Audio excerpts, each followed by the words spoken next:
50% of the working age women across the world enter the workforce. For men, it's 75% as per the World Bank. I am so pleased to have with me Tea Trumbic, who heads the program management for women, business, and law at the World Bank, to have insightful conversation in another exciting episode of She Powers Progress, live from Davos. Hi, Tia. Hi, thank you so much for having me. Yes, thank you for being that inspiring force and giving your voice in Davos on such an important topic. Women, business, and law. You work on economics inclusion. Tell the audience how important this is and why and what inspired you to take this up. Well, the data speaks for itself. You said yourself, 1 in 2 women work. Why is that?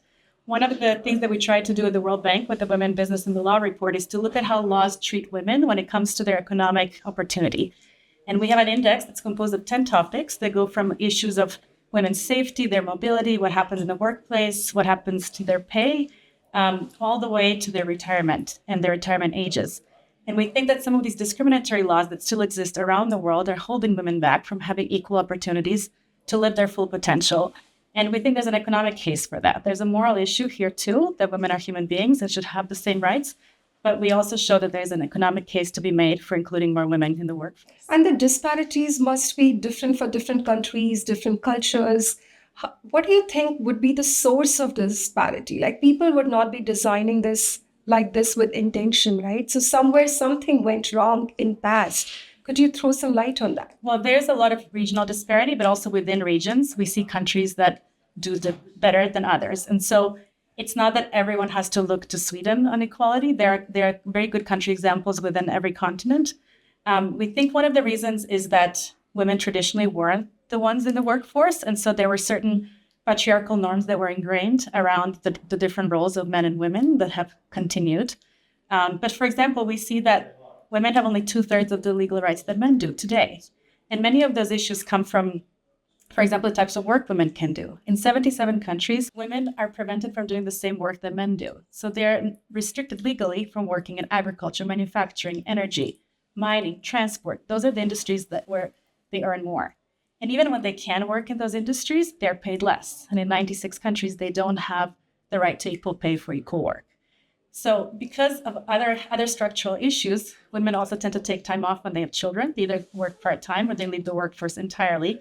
So because of all this, they work less, they get paid less when they work, and often they have to retire earlier because there's not equality in the retirement ages, and they tend to live longer. So we find a lot of poverty among women in old age as well. And it all starts with these barriers at the very beginning of their careers. This sounds so dark. So what is the hope? What is the light at the end of the tunnel? Well, we wanted to understand how progress has been made. And so our annual report looks at not only where countries stand, but who has made changes. Yeah.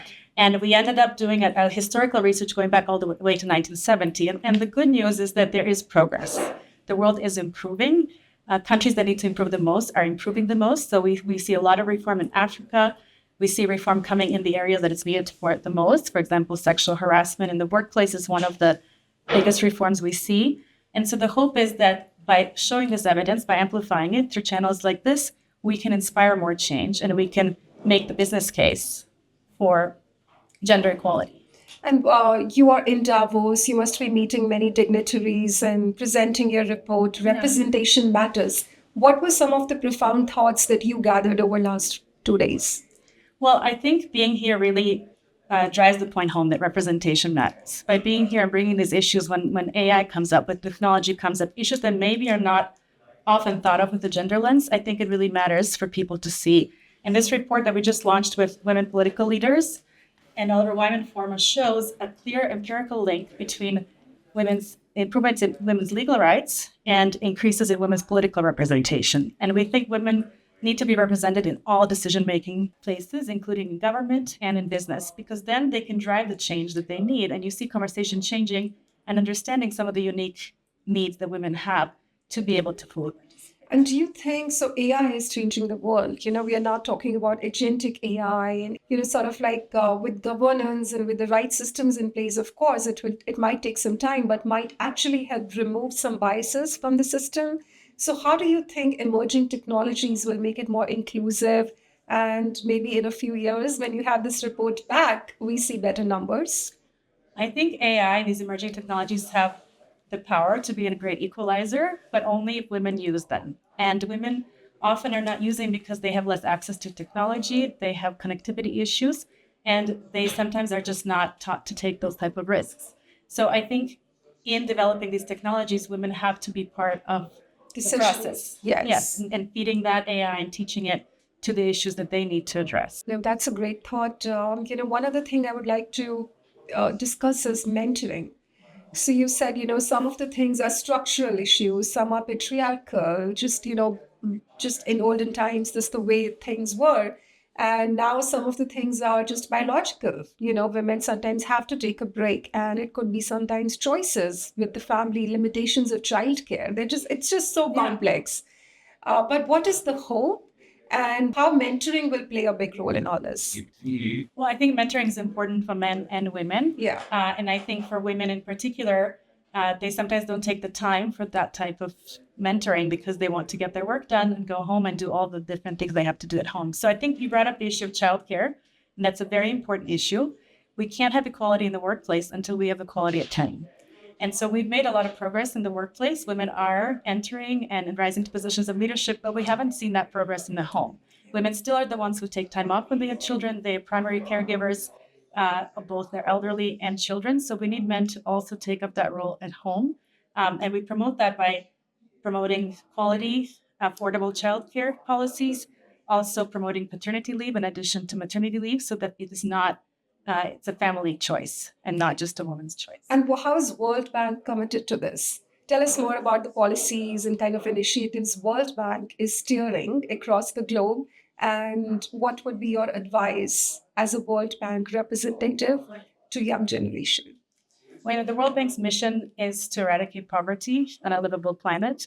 And so inclusion is at the heart of this. And we have just launched our recently new gender strategy that looks at women's economic opportunities, but also access to health and education. And women's leadership is a new pillar under that. And so with this, we'll be developing policies of women's leadership at different levels in the communities, in business, and in government. And we have great ambitions to bring financing to 200 million women around the world and to connect not just women, but men and women to technology and the internet. That's the scale I think the world needs. So thank you, World Bank, thank you, Tia. But what is your advice to the young generation, boys, girls, entering STEM or economics, business? How can they come forward and bring youth voices to make it more sustainable?